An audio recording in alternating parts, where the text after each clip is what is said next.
quality? Can everyone hear us okay? Yeah, we're getting some thumbs up. Awesome. Okay. All right, we'll continue. Go ahead. I'm Daniel Ezell. I'm a curriculum developer and teacher at Chronos Academy. And a definition of giftedness, it honestly is difficult for me, as it is, as we've talked about already prior to our meeting here. It's difficult for me to identify giftedness in that I see so much potential in every child I work with. And I think giftedness is like, how do I put it, extra potential. We're seeing somebody who is focusing in on something uncharacteristically deep and making connections that and raising questions that maybe their peers and the grown-ups in the room are not ready to answer. And so yeah, we do have a sense of how do they do that? Where did that come from in gifted children? That said, I do see that asynchrony, and especially in a level of frustration that can come from the people around not quite catching what's going on inside of them. And so you can see giftedness kind of unfold in that asynchrony. I'm Celeste Ezell. I'm head of school at Chronos Academy. And I see gifted people, adults especially, not satisfied with leaving things the way they are. They can see potential and see change. Innovators. I'm Diane Provo, and I have a consulting business in Marin. I'm a child development behavioral specialist. My definition may be unusual. Obviously, the definition can have data. There's certain scores that people on tests will consider gifted. For me, it's the way a child processes the world is what giftedness is. And that for me, most kids that are gifted are not wired linear. They are wired as simultaneous processors. So they are able to take an incredible level of disparate pieces of information, put it together and see a pattern very quickly that nobody else sees. And they also they have an incredible ability to get very deep into a subject and struggle to get deep into other things that just don't stimulate their minds. Hi, I'm Minna. I founded a group with my friend Carly, the Square Peg Union, and it's a parent group. We started about 3 years ago. I have 2 children that are gifted, and it's not easy raising a gifted child. I'm sure a lot of people will agree. There's like this endless curiosity, and they're so motivated to get whatever project they're interested in done, and then there's times where you cannot get them to engage because it is just not what they want to do. So and they most times don't do the same thing twice, and honestly my house is always a mess because they're just popsicle sticks and all kinds of tape stuck on the floor. So that's where I'm coming from. One definition that we've used a lot is from Barbara Clark's book, Growing Up Gifted. And she identifies three characteristics typical of gifted students. The first one is precocious, which means that a gifted child has abilities beyond their grade level or age level. Second, driven. So driven to develop those skills or those qualities, especially the ones where they are advanced.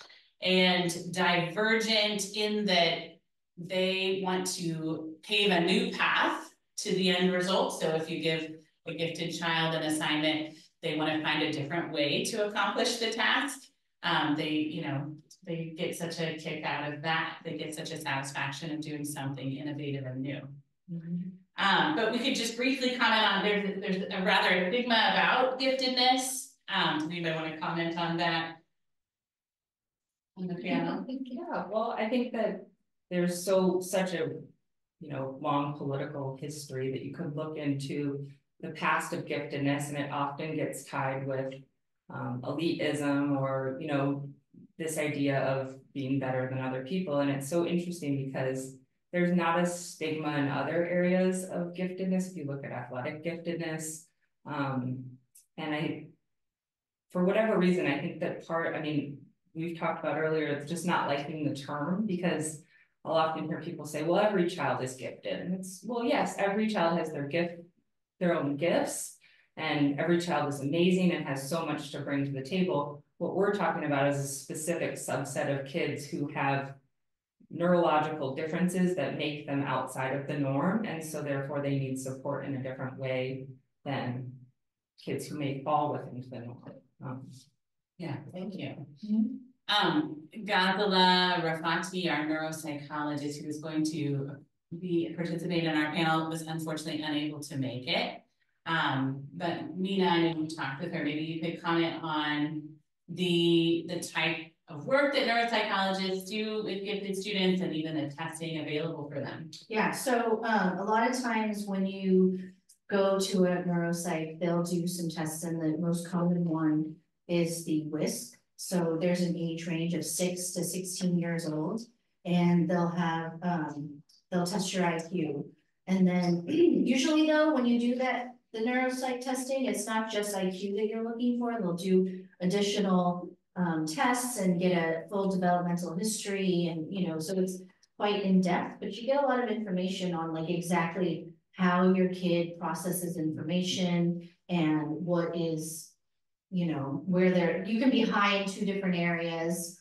Do you want to talk about that? Yeah, I'm happy to talk about it. I also, with a neuropsych, from what I learned from them, is really intellect is really only in 2 categories. It's really under verbal intelligence and visual spatial intelligence, and everything that else is tested is really what they call side dishes. It's the way you demonstrate your intelligence. So on a WISC, it has many subtests that teach us a tremendous amount about them, and we can see where discrepancy lies, we can see strengths, we can see weaknesses. I'm going to take a detour for a sec, because I just want to comment on this thing about, is there a stigma to giftedness?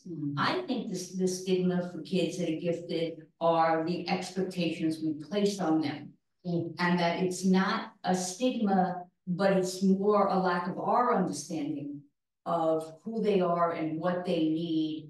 And because when the minute somebody says a child is bright, we expect something different from them across every area and every venue. Yeah. It's really important to see the kid that's in front of you, because they're all different. We expect maturity out of them. Oh, yes. Emotional and social maturity. Yeah. Right. Yeah, that is a problem. Right. And usually they're not that mature. Yes, right, exactly. Interest lies much more in understanding something conceptual rather than the concept necessarily of social skills. Yeah. And so it's fascinating to me. So normally there is a space between those things. Yeah, they've been putting their efforts into intellectual growth. Yeah, that's great. Like learning every dinosaur name there is. Right. With the diameter of the baby land. Yeah, thank you. Okay, well, let's go to our next question. So we want to talk about identifying and supporting gifted children, and how to support, why to support them, and also how to support boys and girls differently. So yeah, Diane wants I would love to jump in. First of all, I taught for 19 years in special education. And so that's why I'm very happy to be sitting here with Chronos and with people who look at education differently. Because I think educationally, we fail a lot of kids who are considered whatever we call extraordinary learners, gifted, whatever it is. And the reason that we do that is they must learn the buffet of education. There is not an option. And for me, kids that are very bright have a variation in their attentional system, which means that for them, it is very effortful to engage on anything that doesn't stimulate their minds. And this is something that we struggle with because we will look at them and say, it's easy, just do it.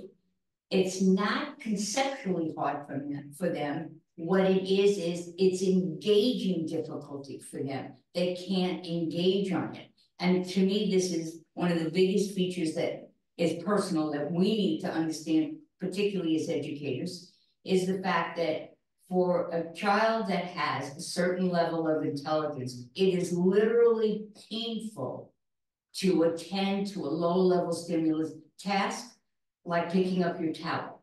And so for any parents at home that have kids who leave the towels on the floor, you now know what. And it is a big issue because of course we see it not as an understanding of its engagement in the brain, we see it as opposition from the child. We see it as they only want to do what they want to do.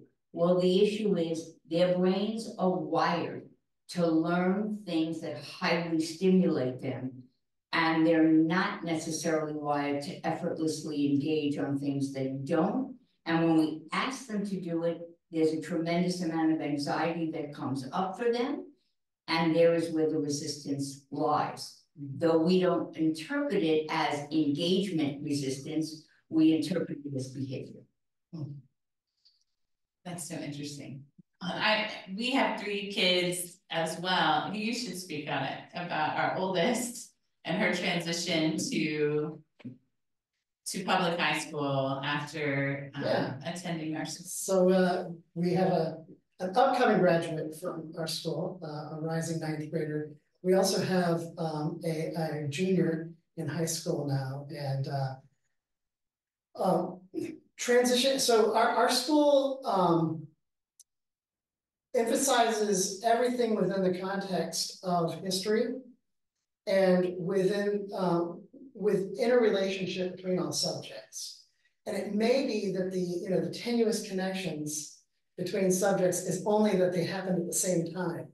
But the chance that a musical composer met a mathematician in the 1700s is kind of exciting, and that excitement I hope we communicate. And the fun thing about it is it's I'm going to use a word probably improperly, but it's kind of fractal in the sense that you can travel down the concepts that we're talking about into territory we are not talking about pretty quickly. There's just backwaters in history that a child can get interested in. And so we don't explain everything, we just say it's there and then watch them kind of enjoy the exploration of that time period, that group of people. And we do all of that in order so that they kind of they definitely have concepts that led to where we are and what these are going to lead to in the future. And I say all of that because when our daughter went to public high school, she found herself being very frustrated with the presentation of material, specifically that they were telling her not just what happened, but why it happened, and what the significance of that is. And then if she would please regurgitate that information onto this test, then she will be successful. She looked at us with bewilderment and said, why are they like force feeding? And so that's something that we can really give as a gift to our children, all of our children. But our gift to children really need it is the room to pick up various, as you were saying before, these thematic sequences, putting things in order in a completely new way. If they won't do it a completely new way if we only give them the way that they're supposed to do it. And so it certainly is, and it's not something that they want to celebrate. Nor do they feel that it's worthy of celebration. Oh, you did a good job doing exactly what I told you to do. It's different from, that's interesting, I never thought of it that way. There's something very engaging about that standpoint. Well, and girls and boys, you know, and other genders, you know, we're kind of talking in generalities here, not in strict limited, you know, identities, but they tend to have a different experience in a traditional classroom. So, you know, boys who are gifted might get bored and be very vocal about it, or find some other thing to do to occupy their time, you know, after they finish their work. And it might become, you know, an issue because boys tend to be, you know, more louder. Yeah, exactly. And more interested in self-actuation, and less considerate of their peers, their teacher, yeah. simply because this part right here that's developing is overwhelmingly in front of them. Yeah. So a boy with behavior problems, for example, might just be given. You know, 100%. Yeah. Girls, however, some girls tend to not make a fuss, and they are wanting to please their teachers, or in my experience, I was definitely this way, are more relational, and so they tend to go under the radar and not be noticed. Right, because they understand the norms of the classroom. They know they're not supposed to call out. They see the boys, you know, so they have some awareness that's different. Or they'll offer to help their teacher, or they're, you know, they just want to be helpful and please their teacher. And you know, for generations, we've kind of raised girls to be this way, to not make a fuss and to be accommodating. And so they tend to just be okay. I've heard many families say, well, my daughter would be happy in any school. She would fit in anywhere. Right. And they would. But then why accommodate them? I recently have been doing some research on this, and Kate, you can chime in too, and have looked back into my own experience, because, you know, I was totally this way, and I was, you know, as a student, really good at math. She's still amazing at math. Yeah. But I didn't even take math my senior year of high school, and my thinking was, you know, my math teacher called me in and said, why are you not enrolled in my class? And I said, well, I'm not gonna do math in college. I'm gonna help people. And I, you know, have ever since then tutored math and taught math, and I am helping people with math, even though I didn't continue my math education. But what a shame that I didn't see that giftedness was a way that I could help people. That if I had developed, I saw it as a sort of a selfish, competitive, you know, like a game.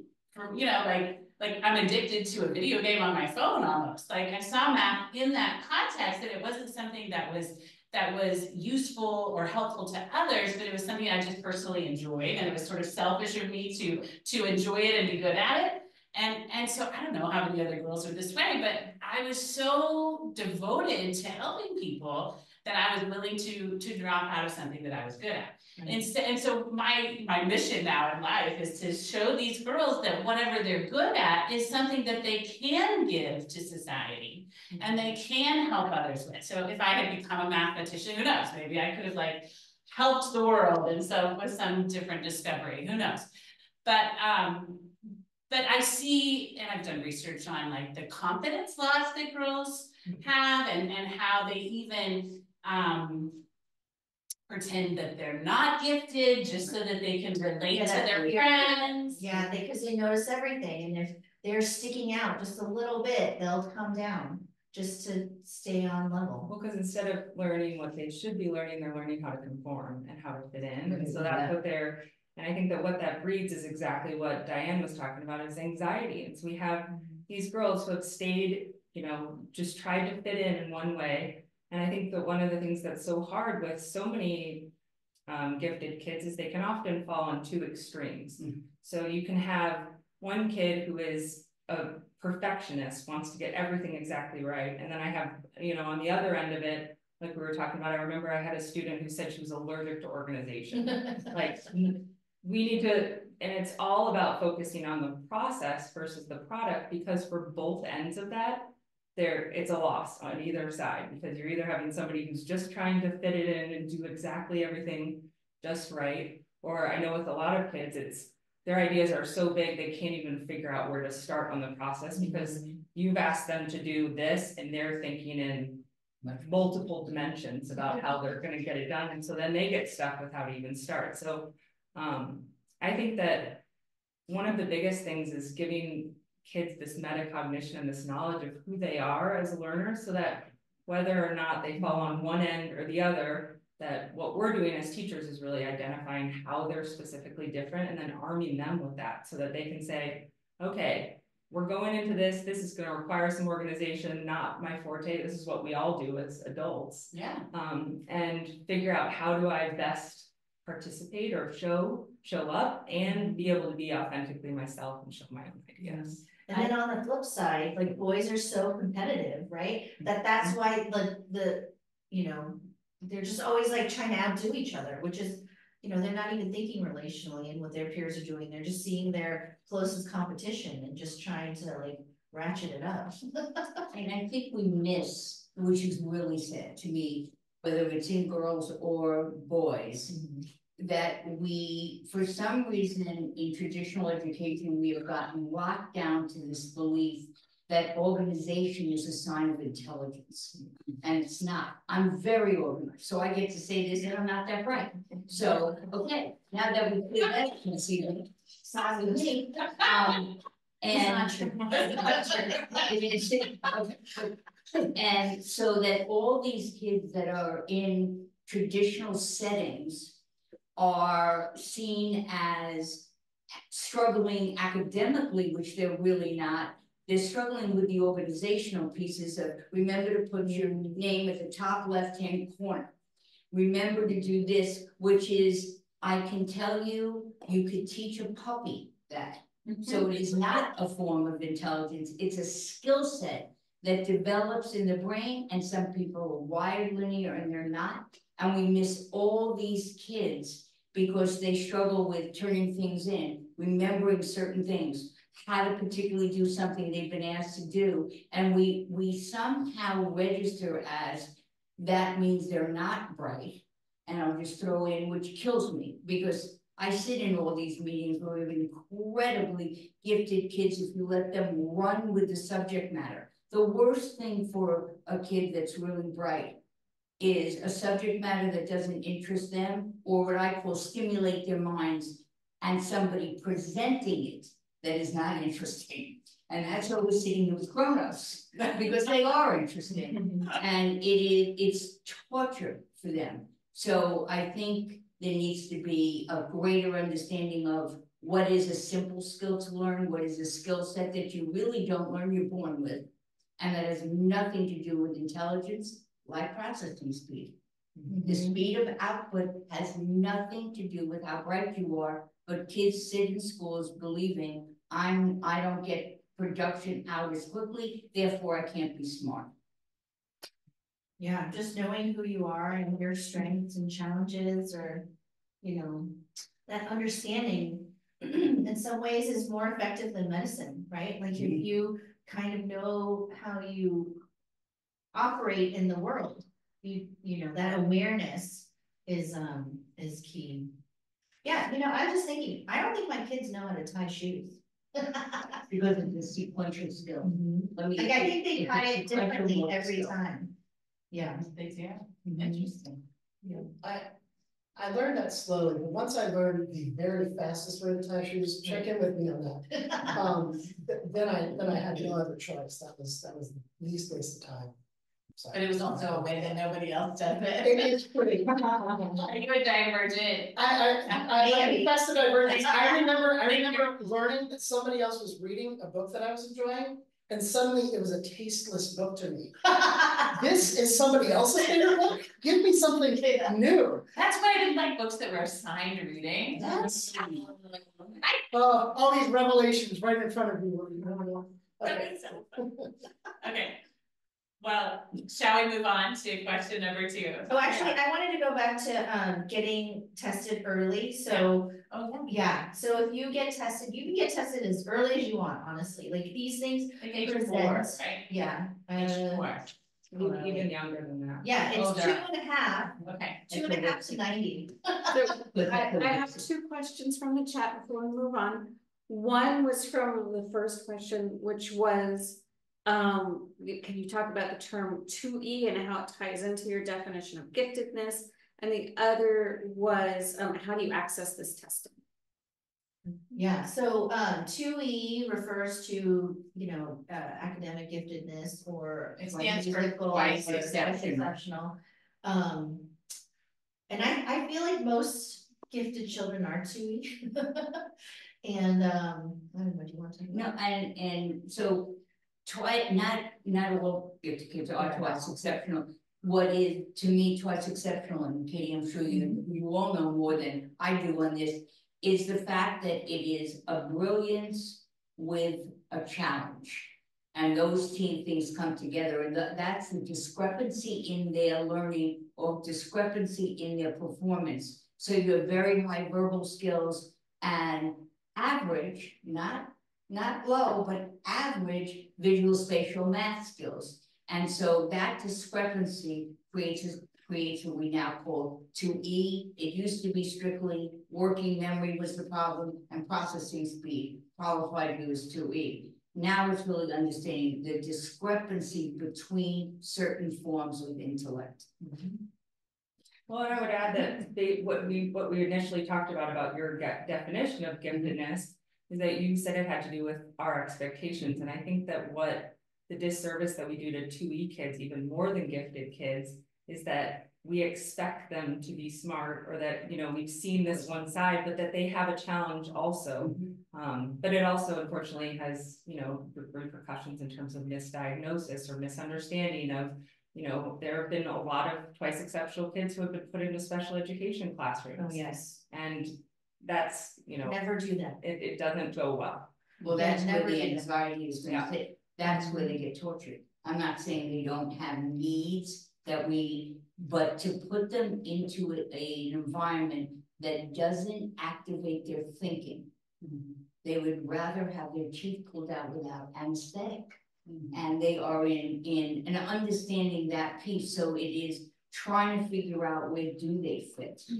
Yeah. And how to help them. And then where can they find testing, and even the pricing? I think that's also important to. It's very, so I wish it was more standard. There are a lot of neuropsychologists and different doctors that give the test. It's not one size fits all. So, you have one doctor that gives it, it's a standardized test, but the pricing can be totally different.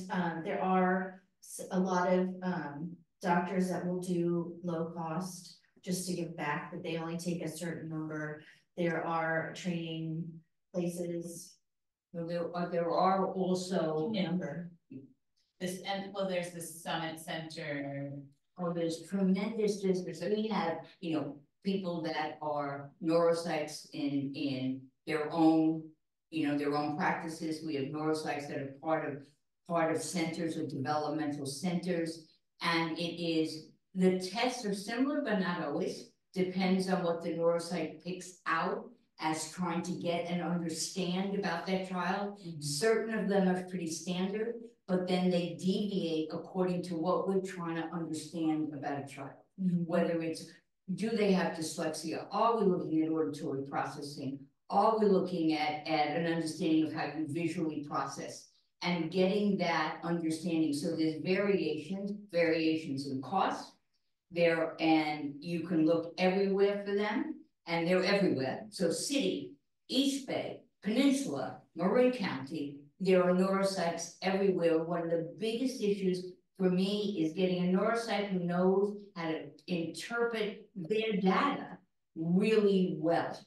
And so There's a lot of nuance in there. A lot of nuance. And the more that you do it, so how I got my assessments is through the school district. So if your child, for instance, my kids have dyslexia, and then when you go and you get the testing for an IEP, you know, but they won't just test gifted for public school, so that's why I, you know, but if your kid can't write their name, but you feel like they're gifted, if your kid doesn't know the alphabet and you think they're gifted, like that is a strong case to go to your school district and ask them to test your child, get an assessment for night. Because they have a different. Yeah, so like the distance between their capacity and their present levels can be like 2 to 4 standard deviations of, I mean, significant, you know? So if my kid is like very high, you know, they call it superior versus to average, that is enough discrepancy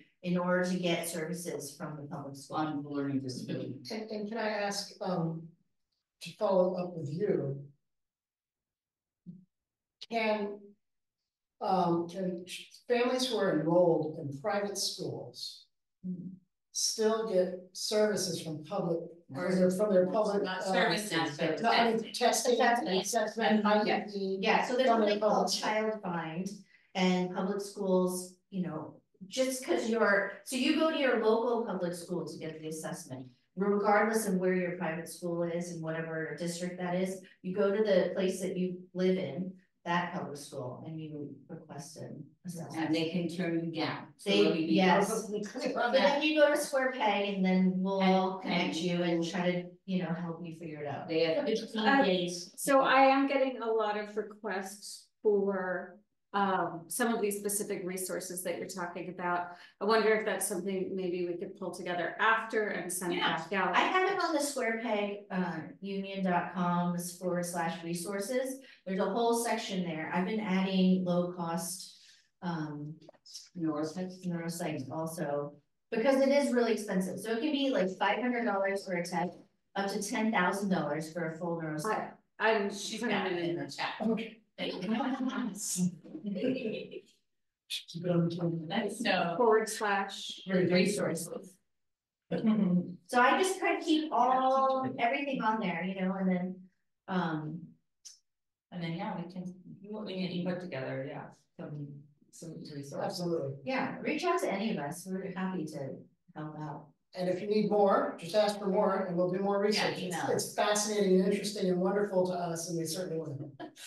It's complicated. It's not easy. So that's why everyone has so many questions, because it's confusing. Well, and I think that most parents, when they get to the point where when they're considering testing, it's because they're at a point where something's not going the way that it should be going, or within the norm, or that flags have been, you know, brought up by teachers, or your child's coming home and doesn't want to go to school. I mean, there's a lot of different kind of indicators that I think push parents to pay a lot of money out of pocket for this type of testing. I think that what I experience a lot is what happens after the testing. And so I think that that's what a lot of parents struggle for. It's like, we've paid for this, we have this comprehensive full scale IQ report. Where do I go from there? How do I advocate either with my child's school? Do I need to change schools? So I know that, Diane, you get that, that a lot. But that is really why interpreting it is so key, because you can have people who, and I'm saying neuropsychs, it's everybody, whether it's school professionals at times, like myself, who will look at it and say, that's an average score, so he's fine. But if he has a score that's way above that in another area, the average score is not fine. It's a challenge for that child. So interpreting and understanding, then you should be given a roadmap of what to do with it. What are recommendations? Where do you go? Who are the people that you go to? Is it speech and language? Is it OT? Is it tutor? Is it better being in a public school? Is it better being in a private school? It is a roadmap. If the cost wasn't so prohibitive, every child should do it. And we should do it just because it gives us a better understanding of how the kids think and reason. But it is an incredible opportunity, and a lot of parents at the end of doing it, and if you have somebody who's interpreting real well, will sit back and go, that's me. And to be honest, there's not enough programs, you know, to really fit a lot of these kids. And so, yeah, a lot of schools, if you have a learning challenge, do a lot of remediation, but no challenge. And so our 2E kids really fight against that. Yeah. or programs that are more about academic rigor. And even the GATE, what's the gifted and talented, which was for so long, I think that it was perceived more on the talent side necessarily than the gifted side. So, you know, you think of them as the higher achievers, not necessarily the kid who was late to class because they're outside studying the patterns on a leaf or whatever, you know, those types of things. So I do think that's part of the reason that those two things get conflated, and they should not be. Well, and let's talk more about that. That's kind of our next question. So in what ways can schools and parents foster a learning environment that helps their gifted students build stamina and develop their skills?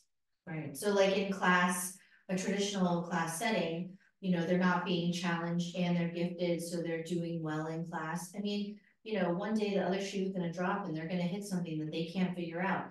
And how do you make sure that they push through that and work hard, you know, if everything's been coming easy for them for so long? This is a thing called mastery learning to me. I'm mesmerized by the mastery learning. If you have a child who understands something really easily, they don't have to show you 30 of it to prove they know it. They can show you less.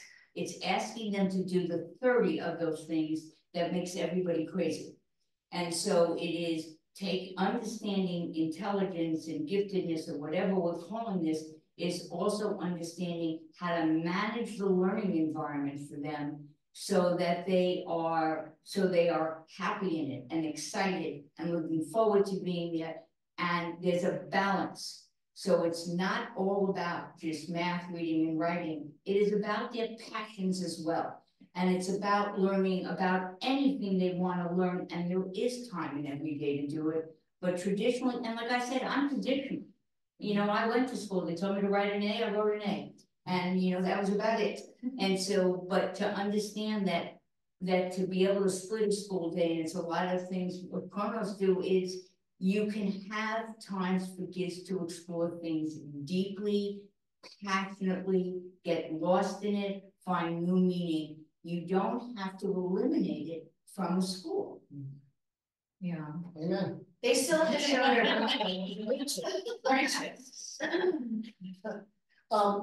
So I know a thing about the growth mindset understanding. I may be sitting at a table with people who know much more than I, but I can kind of introduce it, and please jump in if you like.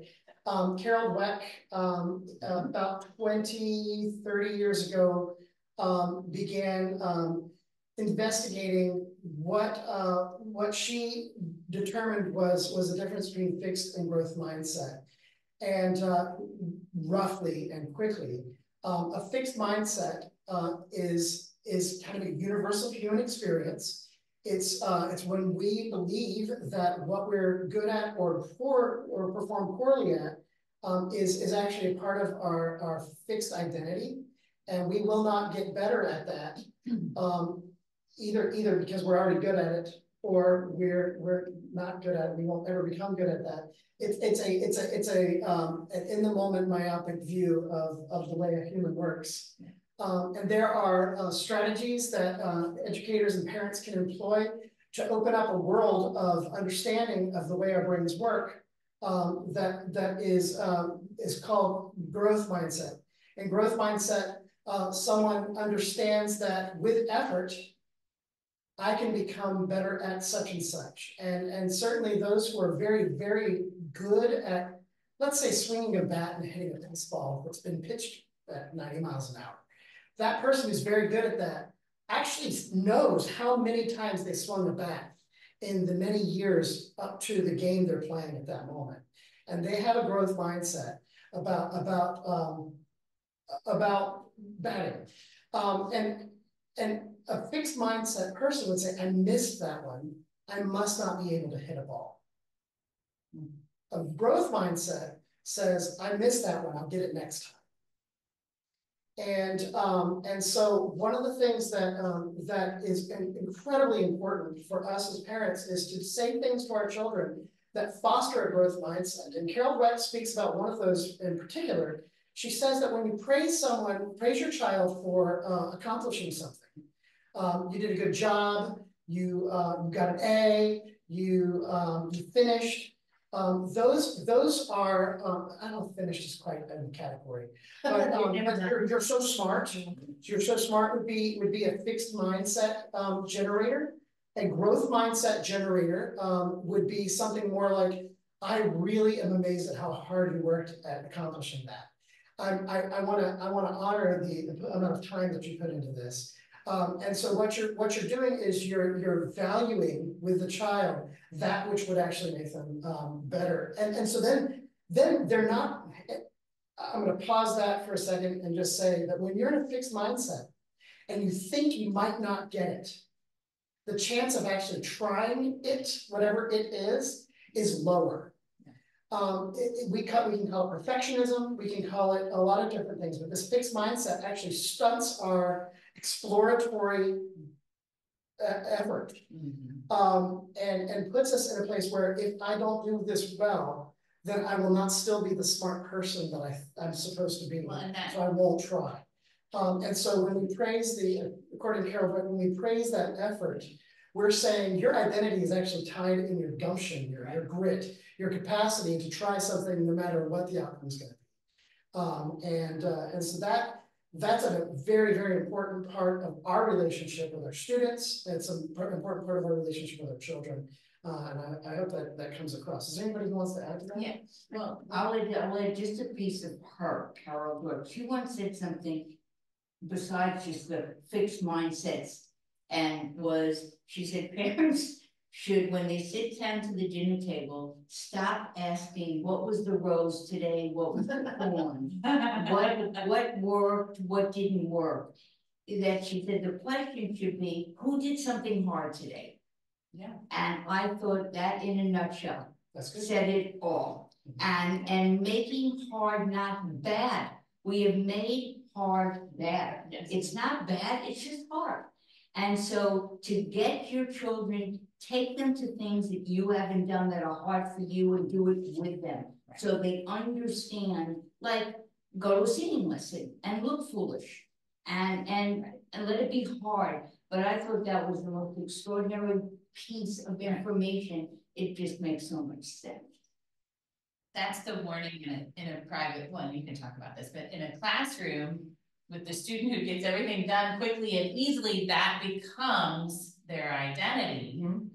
And then they think everything should always be quick and easy for them. And then when they hit one of those challenging problems, they go, oh no. They just give up. And they have a little identity crisis. Oh no, I'm not smart.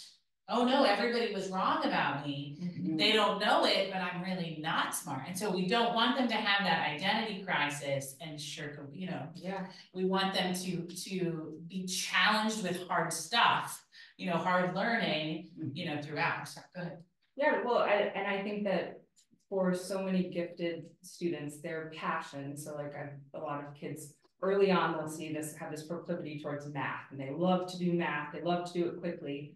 But then all of a sudden, when they actually get some math challenges that are hard and right on their edge, it's so uncomfortable for them because they've never been there before. And so that's why I think that the growth and fixed mindset is so important, especially for gifted kids, because it is harder for them because it's the first time they've experienced something hard in a lot of ways. And then tied with that, they also often have a lot of intensity in the way that they feel that they cannot do that thing anymore. And that it is, like you said, it's an identity crisis. So how do we, from starting young, really just changing the language, just like you said. I love that you gave those specifics about praising effort versus praising the final presentation. That's beautiful, you're smart. Those for a kid then end up forming who they are. Their values. And even so, I think that that's a big piece of it. And I think that I definitely have a lot of resources that I can add to the list about children's books that talk about growth mindset. I taught a class called A Beautiful Oops, which we had the kids, there's a book actually called A Beautiful Oops. That's great. Taught a class about that because I think that, especially for gifted kids, they can understand. I mean, we talked about neuroplasticity and how the brain and how the neural connections, when you try something new, or even when you fail, that it's not really a failure if you try again. So I think that those, I really hope that if we can start that dialogue with them at a young age, that as they start encountering more challenges and hopefully are hitting that the uncomfortable edge of their learning all the time, that they say, this is hard, but that's okay, and I can do it, or I want to do it. Yeah, and then when you work hard at something and you feel accomplished from the hard work that you did, is really where you get a lot of your confidence. You know, you don't want to cap yourself, right? And so, like reaching intellectual potential, we were talking about providing rich content, varied experiences, having open challenges, and getting quality feedback. That's kind of where the thinking happens sometimes, and learning and, not being force fed, right? Right, yeah, those come from Barbara Clark's Growing Up Gifted too. Right. And I think another thing to add to quality feedback is also reflection, because I think that the kids actually are reflecting on, so which part of the process was the most challenging for you, or when you got stuck, what did you do during that time to get unstuck? That we can give them great feedback, but I think that sometimes the feedback that they get from themselves is the most valuable if we can get them to make the connection to their kind of. And as a grown up in their life, when we're looking for their reflection, we actually have something to learn.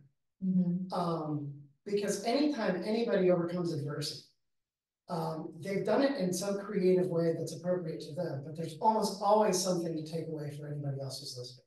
And if we communicate that to our students, I want to hear this, not just for you, but because I'm going to grow as a result of you sharing this, then that's gonna really connect with, we were talking about gender differences, and that's really gonna reflect with everybody.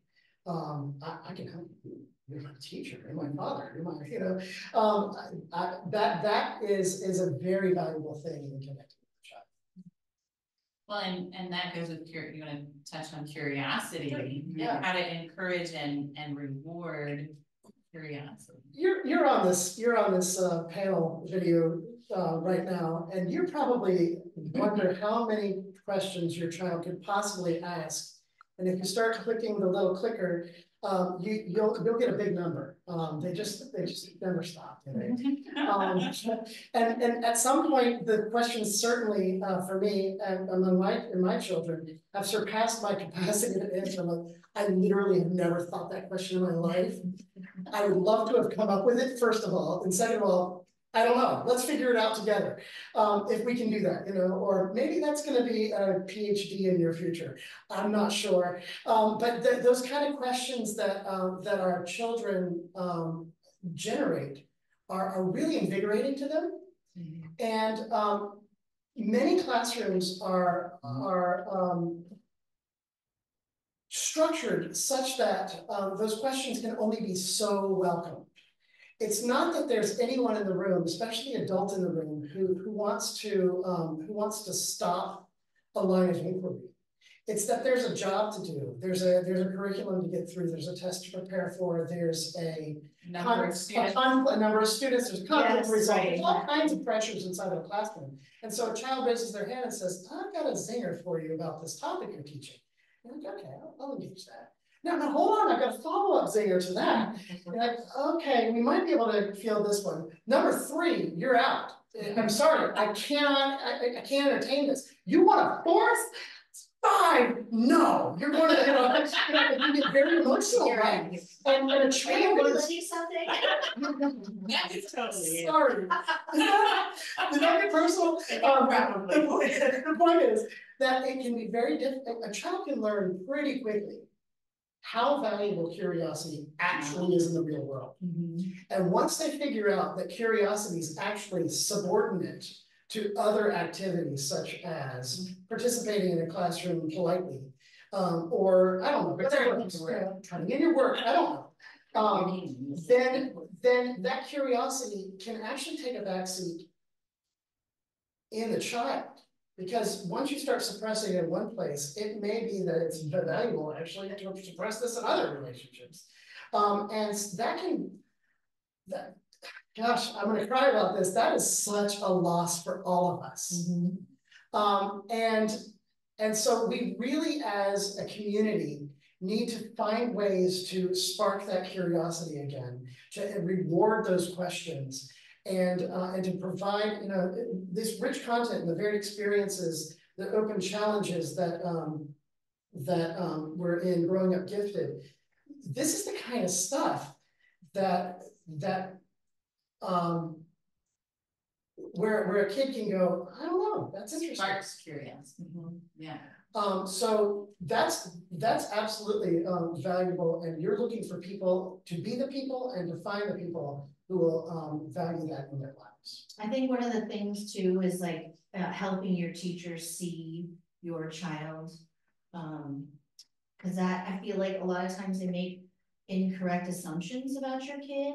Like, you know, and they're trying to not listen, and they're trying not, they're becoming a behavior problem. And so that's a real tragedy. You know, a lot of times I ask teachers like, well, have you guys connected on something?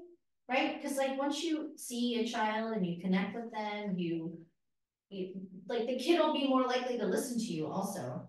And having a, you know, low teacher student ratio. I mean, it's so hard to manage a class of 30 kids by yourself.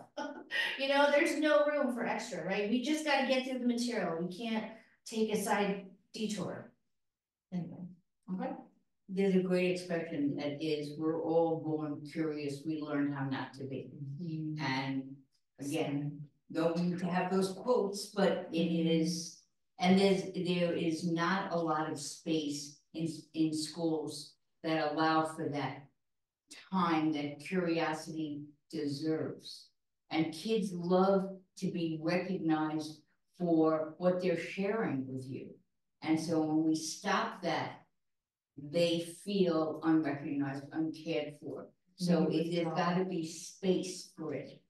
Yeah, and that's our next question. Like, how can we address social needs of gifted students? It's such a hard question. Yeah, well, I always think about Barbara Kerr, who wrote Smart Girls and Smart Boys. And I've heard her speak many times, and she's said to parents, she said, your child may not have friends until they get to college. They may not have they may be more comfortable with adults. Adults are interesting to them. Adults hold social knowledge, they follow social norms in a very different way than kids do. So it's easier in a lot of ways to kind of break in.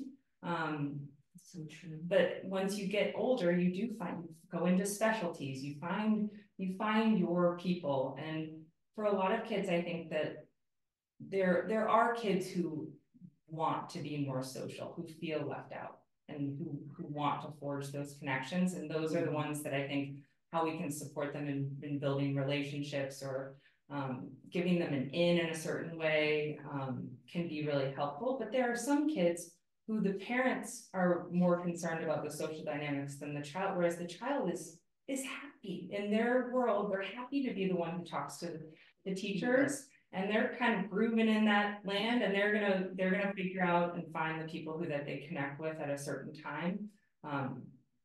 So I think that's just, it's important to note, to recognize what, you know, whether we're projecting our own needs and expectations on it. So I do think that, you know, like my son loves D&D, and just like finding other kids that like D&D, you know, just giving him a chance to succeed in that space, right? Because like, if you only want to talk about one thing, then you might as well find the people who only want to talk about that same thing. Yeah. But I think most gifted kids are not generalists. They're specialists, and they have to go through school as a generalist. And so when they're allowed to specialize, it changes things dramatically, both socially, they find their other specialists with them. And they're also fully engaged and fully regulated. When a child is fully engaged, they are fully regulated. And so they shouldn't have to wait to specialize. Yeah. Autobiographically, 8 years old in the Tampa Bay area, I was turning 8, and I told my parents that there's a retired couple, snowbirds, who were in our church, and they were the people I wanted to spend my birthday with. And so we as a family went to their mobile homes and sat over dinner and just had a birthday party. And that was absolutely nondescriptly completely normal to me. And so I really appreciate you saying that, you know, we can place norms on our children, or we can just see what they like and let them enjoy it. What is it that you always say about resistance, like try to remove all the roadblocks? I forgot what it was called. I don't know. I don't remember. I must have said something, but. Well, yeah, that's I love that you brought up D&D too, because I do think that for a lot of gifted kids, the online space has opened up a new form of socialization too, where they don't have to be physically present, but they can be there to just share their ideas and get feedback about, you know, it. And so that actually opens up a whole different kind of social realm. Yeah, we haven't gotten comfortable with that yet. Yeah. We don't see that as social. We put that as something else. Again, expectations, labeling, all that we do. And it does open up a whole world for them. And it is social context for them. And it's for certain kids, a very comfortable way to socialize.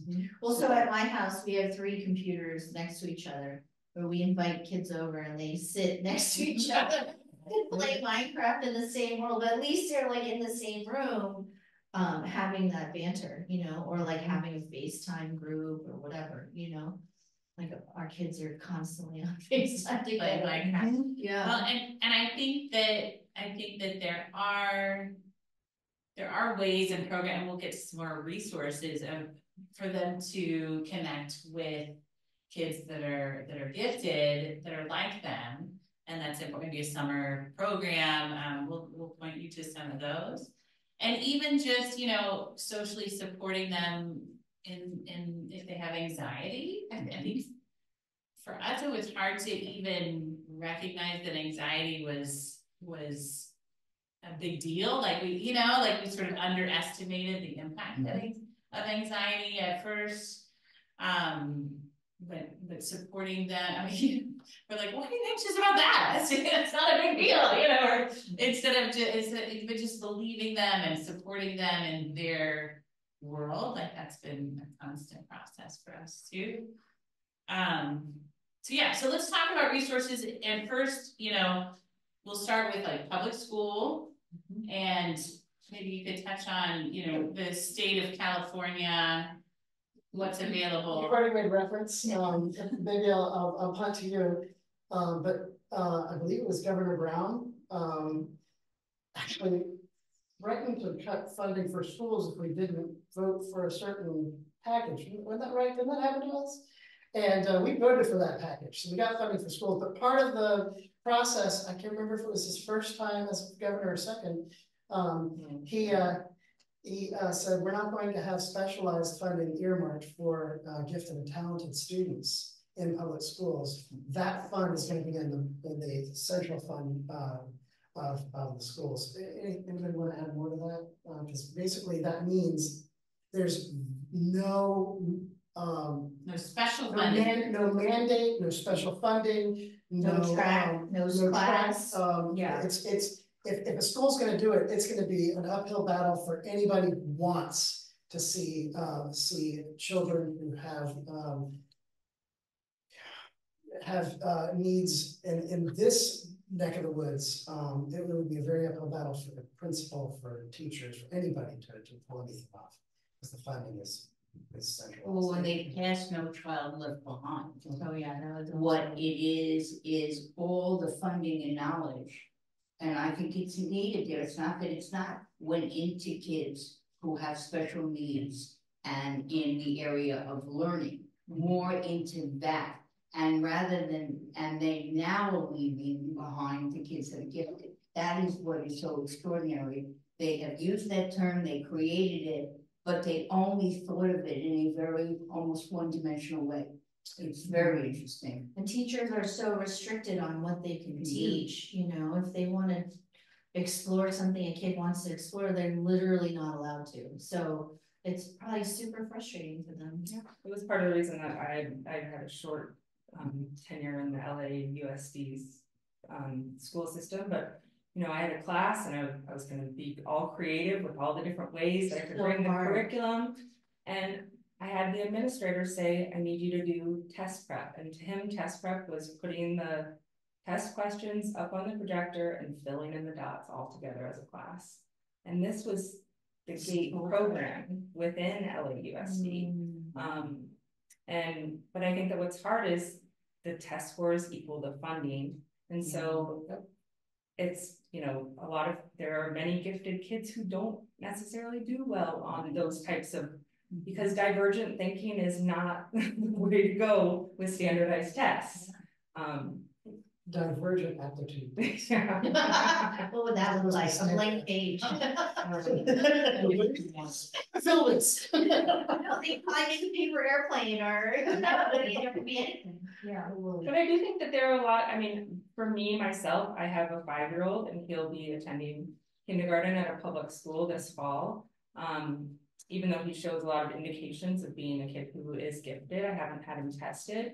And I don't know how it will go. I think like most parents, the public school is kind of maybe the first place they start, or even a private school is the first place they start. And then they say after a year, okay, I'm not sure. And then it's usually by about first grade, second grade, where all of a sudden, help, we need help, this isn't going well.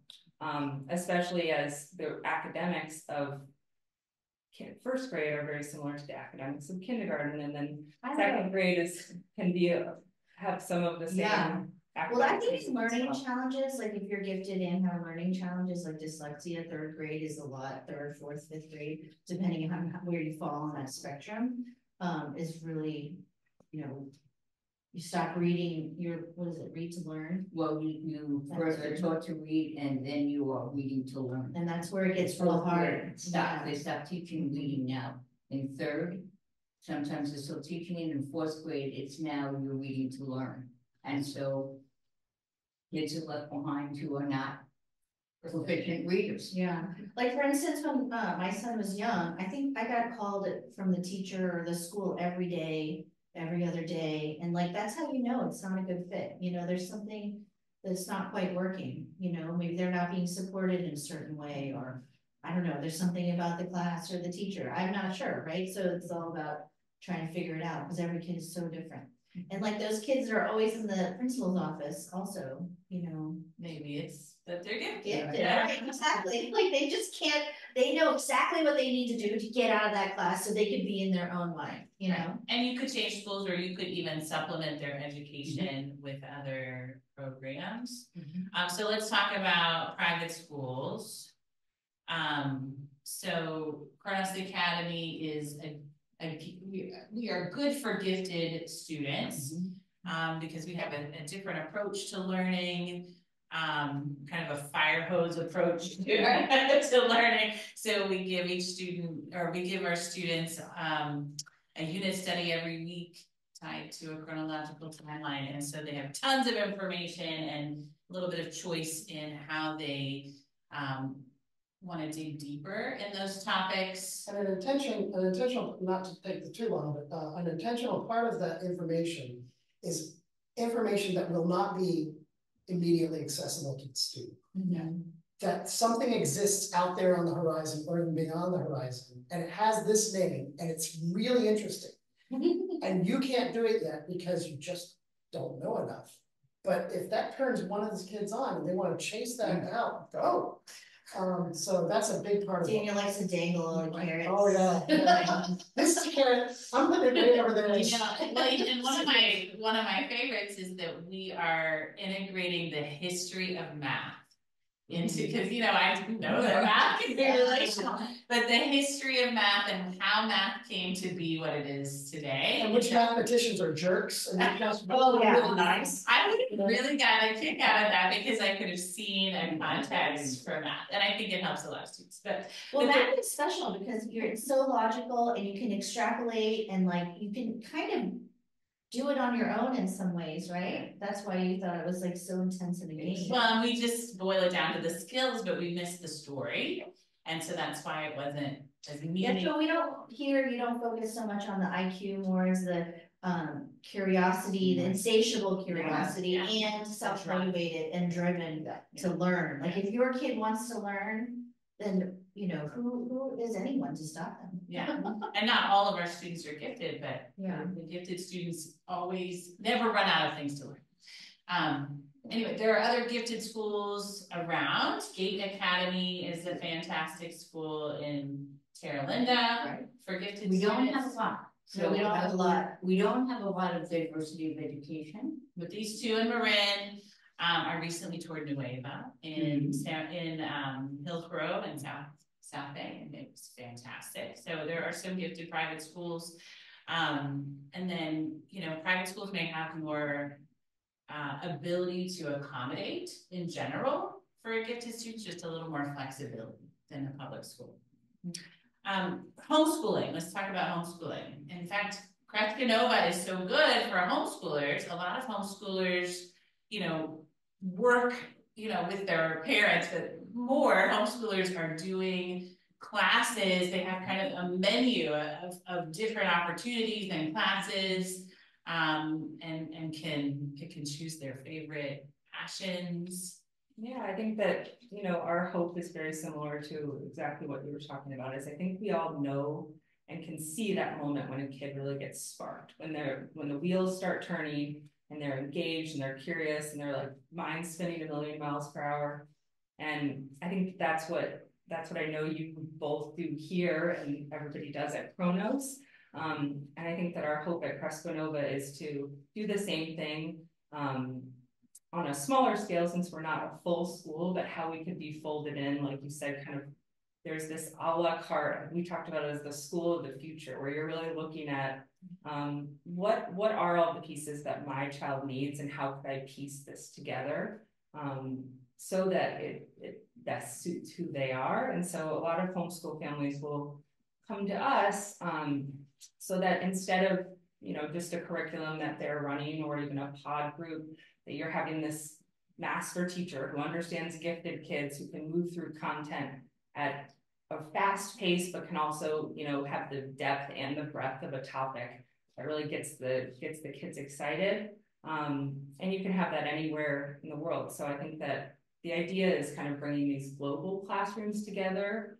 And more parents have started to homeschool post-pandemic after, I think, having an eye into who their child is as a part of a classroom, and then how their needs are different than the curriculum that is what was provided to them. And when parents understand now, a lot of parents are afraid because of what will they be accepted into high school if I want to move on? Will they be accepted into college? Now there are transcripts that can be made for homeschooling kids, and parents need to realize they are accepted by schools. And I don't think people are aware of that. It's maybe relatively new on the horizon, but you can be homeschooled your entire life and go to any school you want to go to if you have the skill level to be there. Yeah. And homeschooling does not hold you back. Yeah. Or going into a non-traditional school does not hold you back.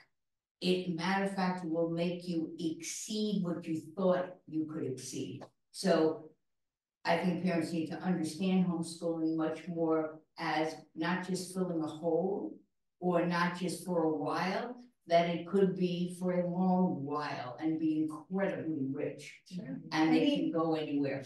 You could fail all of high school and go to a community college for 2 years and then go to UC. That's right. Even, you know, so parents worry all the time about, oh, my kid's never gonna make it. And, you know, you can have all kinds of problems. And if they can just, you know, it's really important that they know who they are, right? And find their interests. You know, a lot of kids, you just gotta get them through school. You know, and once they're out, they'll figure it out and they'll do well. You can accomplish a lot in a short amount of time. Yeah. Homeschooling too. It's an efficient, much more efficient use of your time. But it's a lot of work on the parents' part. And you know, a lot of parents, they're a dual working family. And so then to have their child homeschooled is, how are we going to juggle this? How are we going to do it? It can be you know, have huge financial implications if you're trying to hire people to come in, so. There's collectives in. There's a lot of collectives and a lot of, I think more and more groups, I think there was some stigma to homeschooling in the past, and I think that that's shifting, and there's a whole new generation of homeschool parents, and especially gifted homeschool parents. Much more resources. We homeschool many. There's a lot of kids that won't even go to school. So then that, you know, at least you can get them some education. Meryl has a question. So we have two questions about testing. One was from a while back, but it was whether the testing that you would get, you know, from a public school or public school district would identify giftedness. And then is sort of a tie-in question from a different person. It sounded like you were suggesting a standardized test to identify giftedness. What other methods could be or are being implemented to identify a student's needs? So two questions: does the testing provided by California public schools identify giftedness, and what other options? Yeah, I think you've seen a lot of IEPs too, but like I think they usually do the Whistler, like, you know. Oh, they do the WISC. So the majority of the public schools do the WISC. But it's data driven, so it's numbers driven. And so they may not identify giftedness because in that data it doesn't show. So we can't rely on one measure, one way of knowing it, one test, one moment in time. It's really a conglomeration of a lot of things, and it is a lot of the times it's a feeling, a lot of the time it's a spark, a lot of times you see they ask you questions that you don't expect, and you're like, how'd you come up with that? Yeah. And it's fascinating because you're like, what were you thinking about? On the flip side of that, they also worry a lot about adult constructs that they shouldn't be worried about, but they see everything and they experience everything in the world, and so they can't filter it out and say, I'm only 6, I shouldn't be concerned about that. But it is the WISC. I think, you know, across the board, I feel like most. The WISC is The WISC is the one. And then there's a full scale index and then the general ability index. And so, you know, at full scale, I think they take everything in together. And then the general abilities drops out working memory and processing speed. yeah, so it comes up, so that discrepancy between those two numbers will show a learning challenge. And that's what you get from your public school. But we're going to put a list of links up, and one of the things that we've come across is the Davidson Young Scholars. They're in Reno. And if you go to their website, they actually have several ways to determine whether a candidate is gifted. And one of those is simply taking the SAT by a college board, and at a young age, and they'll look at performance in something like that as well. So if you're looking for something, I mean, that's cheap fun when it comes down to it. And so you might. Listen, that's for me. Well, I took. That's why you want. I'm a cheap bait. Just give me 4 hours with an SAT. But Davidson Young Scholars has some suggestions that may actually help you kind of determine where your child is in a way that relates to them, and they're excellent. So I wouldn't, you know, and other gifted support organizations like them will have similar suggestions. So that's a great kind of way to research this as well. But I also think that testing isn't that important if your child is driven and curious and motivated. Like, you'll just want to, you know, match make the programs. Yeah, you want to feed that curiosity. Like, you don't want to stifle it. And like, if school isn't exactly the place, you look outside of school and you find whatever interests them, and just, you know, keep trying to feed that curiosity and you know, encourage their hard work. Yeah, most people test because they want to join a program like the Davidson Young Scholars. Some schools require GATE and no way to require testing, or to get an IEP at their public school. Those are the reasons. You mentioned Barbara Kerr, a little bit ago, Smart Girls, Smart Boys, and, she says at the beginning of Smart Girls, she says 99% of parents saying, I think my child's gifted, are right. So. You know. You know. And what you're trying to do is connect what you know to the people who can do something on your child's behalf. And that's why you're here, and that's what we hope we can help. So that is a suggestion to parents, Katie, for you going into public school, is going in and talking to your principal in advance and laying groundwork. Not that you're raving about the child or saying they're the most gifted, and you can be funny about it and say, I know that everybody must come in and tell you their child is gifted, but I'm going to give you some things that he does, and that may be difficult, maybe. So rather than going in behind the problem, go in front of it. Yeah. And many principals and administrators are open to those conversations, which we don't realize. Yeah. And I think it's very important, if you have a gifted child, to lay some preventative groundwork. Yeah. And I think that you can actually do it without using the term gifted. Oh, yeah. Just because you're not sure how that might be received in those types of conversations, where you can talk about, you know, their intensity or how they're sensitive, or the way that, you know, they might deconstruct something in class if they hold on to it for too long, or any of those types of things. That I think that you can go based on facts and data versus putting labels. And I think that schools always appreciate that versus coming in and saying, here's the conclusion. Instead of showing you evidence, then you can build your own. You know what we should do? You guys should do that. Put together a list for parents of words and phrases to go in and have that conversation. Yeah. So there's a clarifying, how would this laying the groundwork during the preventative step benefit the child? Well, because rather than when there is a problem in the classroom, they're not interested, they are taking apart maybe the pipes under the, you know, under the sink, and or that they are asking a lot of questions, or they're not as engaged. That saying that up front and setting the groundwork, they don't label it as behavior. If you don't lay the groundwork, certain things that gifted kids do will be labeled as behavior. And we want to stop that before it starts. Because once you get that label, you're working very hard to convince adults that it's not true.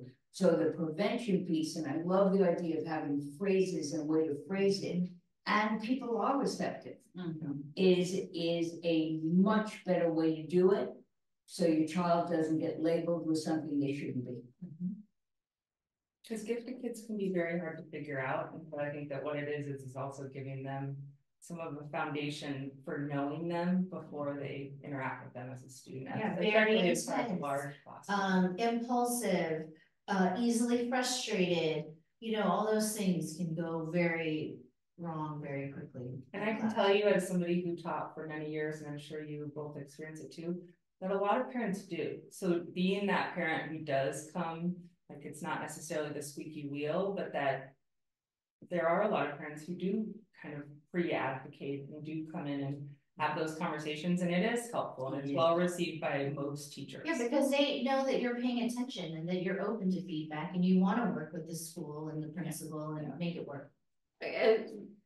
So asking the professionals in the room, how often are you having these discussions with parents about boys versus girls? I'd say a lot. More with boys. Yeah. And we have conversations with parents daily, sometimes, and weekly with others. You know, they are so unique, and of course the relationship with the teacher is everything. Yeah, it's super key. So each year you get a new teacher, right, for your student in most schools, and getting the teacher in a place where she or he is ready to work with you is really key. So yeah, we're doing that. We're doing that hard work. I think we're on a crusade too, to really identify the gifted girls, and that's why we say, you know, try to figure out early in kindergarten first. Like by second grade even, they're starting to look at each other and, you know, the cap is already coming on, so. And they don't want to switch schools because they've developed relationships. So for girls, yeah, it's really hard to get them into, if you're planning to do a gifted program, to get them into a gifted program in like kindergarten first before they lock into their friends. Well, gifted interests. Yeah. Getting them into those things and not letting it be deterred by having to come home and do homework.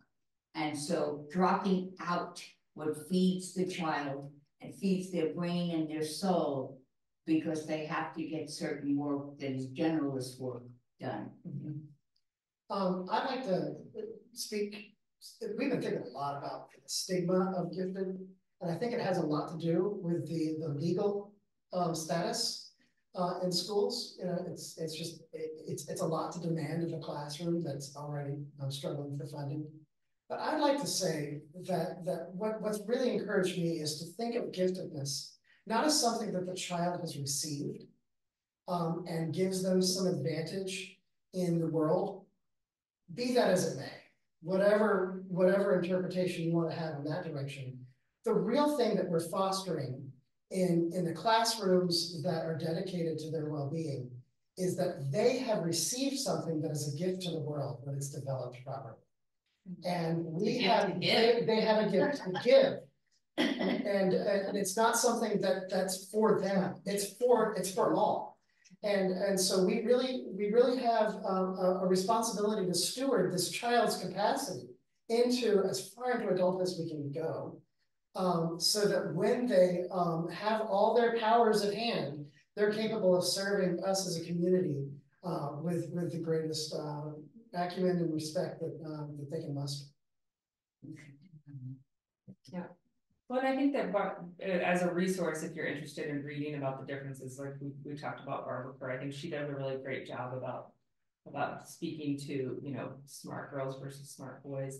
And absolutely not every girl or every boy is going to fit in those two categories. I actually had when I was teaching third grade, we had a couple of girls who came up and they said, we're so frustrated during math because the second you put the problem up, all the boys are raising their hand and we know that they haven't even finished reading it yet. So they can't know the answer.